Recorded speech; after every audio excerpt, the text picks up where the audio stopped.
Hello friends. Now let us take up the concept number 3, 10.3, more about classes.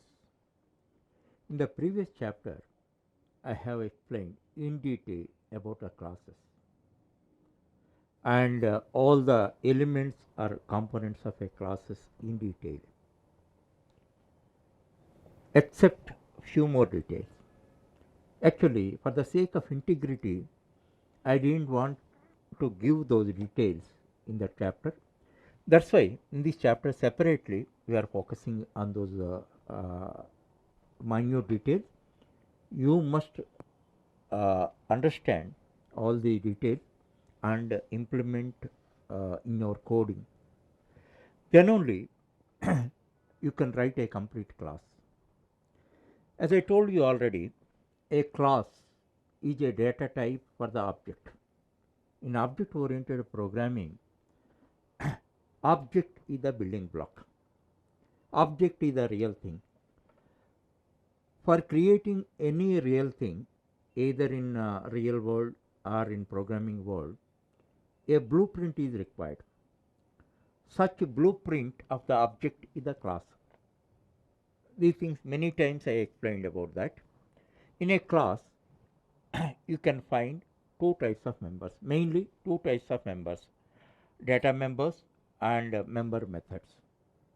Of course, there are other members also, which I have explained in the previous chapter, mainly data members and member methods. Actually, what is the important point I have missed is access modifiers. For all the elements, we have to define the corresponding access modifiers. By defining access modifiers, we can define their limits. First, this point I explain through an example. Thereafter, I can explain this point. Actually, you will have several details. That is your name, your cell number, your address, your property details, your personal secrets, and you will have several details regarding you.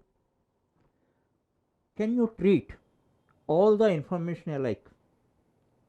Definitely no, because your name may be public.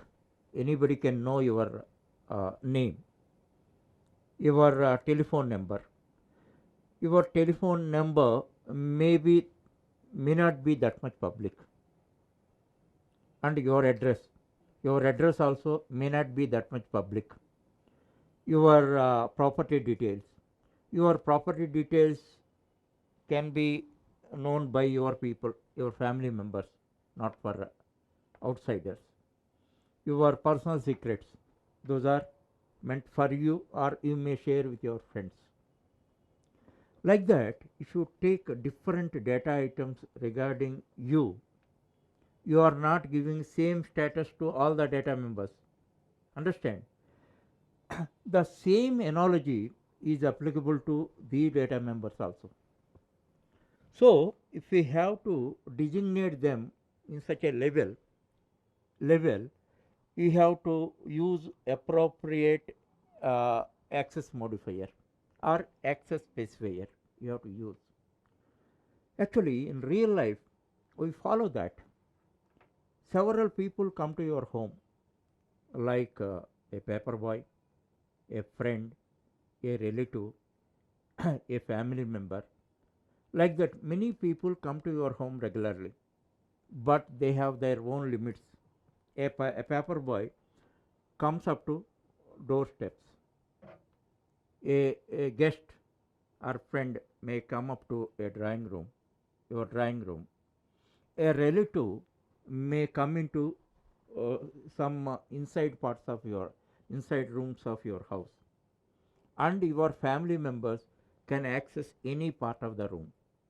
In that way, all are people who are coming to your home, but for them, a specific limits are there.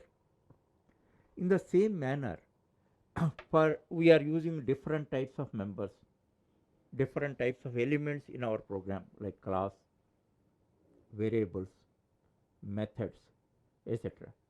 For all of them, we have to specify these access modifiers. By that, we can define their scope or limit.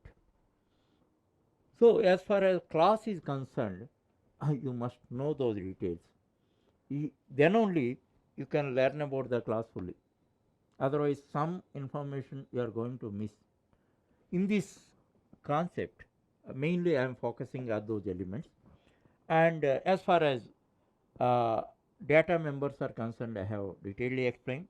As far as member methods are concerned, already I explained in the 6th chapter. Once again, I want to draw your attention towards that. That member methods can be classified into mainly three groups. Mainly three groups.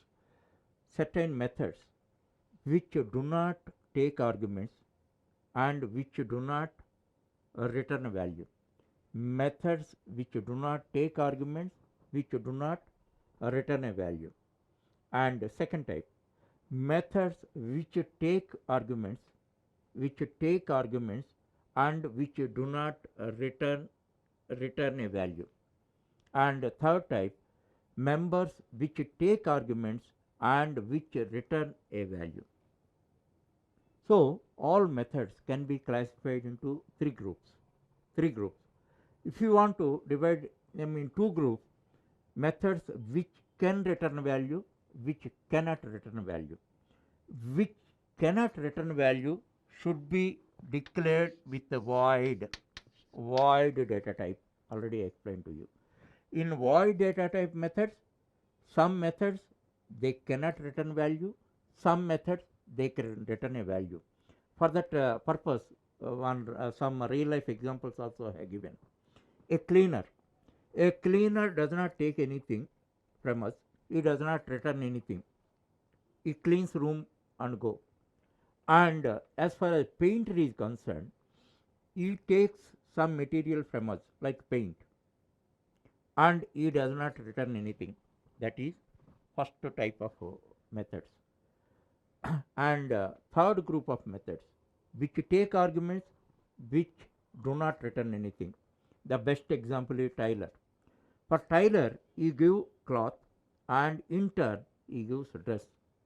Otherwise, a floor miller, you give grain, in turn he gives flour.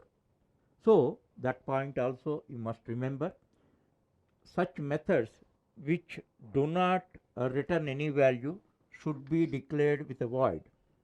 Other methods should be declared with the appropriate type. Appropriate type means a method returns integer value, it should be declared with int.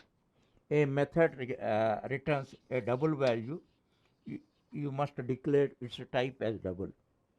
So, whenever it does not return any value, you must declare it as void. Void means this method does not return anything. It is not an optional. So, if it does not return anything also, you must declare it as a void. Otherwise, it leads to a compiler error. This point you must remember. Thereafter, let us come to these modifiers: private, public, protected and default. Default means not mentioning any modifier is called default.